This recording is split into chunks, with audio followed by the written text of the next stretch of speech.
दक्षिण विधानसभेचा उमेदवार होतो. नमस्कार, मी राजू चव्हाण.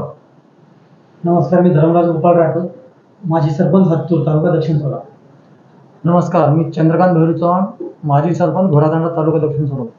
नमस्कार, मी नाना चव्हाण, प्रतापनगर तांडा, विजापूर. सक्रिय नव्हतो. लोकसभा निवडणुकीसाठी म्हणून काहीतरी विचार करून कुठल्या तरी पक्षाला पाठिंबा द्यायचा असा आमच्या समाजाच्या वतीने एकमुखाने असा ठराव झाला की तांड्यासाठी सुधारणा आतापर्यंत कुठल्याही गोष्टीचे गेल्या 50-60 वर्षात झालेले नाही.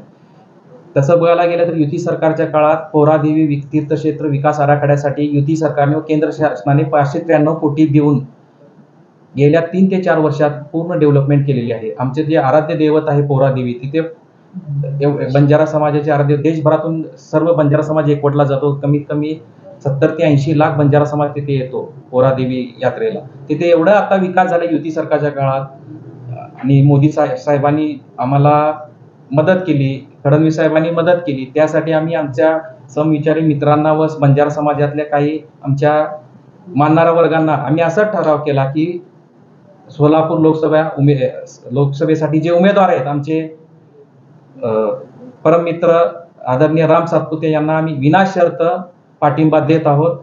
आज आम्ही बंजारा समाजाच्या आम्हाला मानणाऱ्या वर्गांना आवाहन करतो की तांड्यातल्या सर्व बंजारा बांधवाला व सोनाई फाउंडेशन माझ्या समर्थकांना आज मी राम सातपुते यांना विनाशर्त पाठिंबा देत आहे.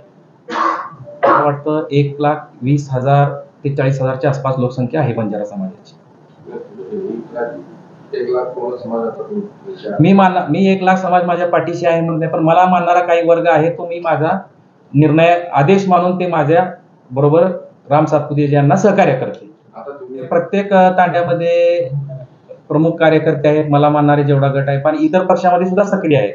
पण आता नवीन विचाराचे नवीन पिढी आल्या कारणाने त्यांचं मत असं आलं की आपण भाजपला बिनशर्त पाठिंबा द्यावा. दिवसाची घ्यायची ठरली होती, पण आता आज 5 वाजता प्रचार संपतो. तसं आमच्या बंजारा समाजाचा मेळावा घेऊन जाहीर भूमिका करायची होती, पण तेवढा वेळ नसल्या कारणाने मी आज माझी भूमिका आपल्या माध्यमातून जाहीर करतो. सोलापूर शहर जिल्ह्यात 1965 तांडे आहेत. प्रत्येक तांड्याला बंजारा समाज म्हणजे एक नाईक म्हणून मानला जातो.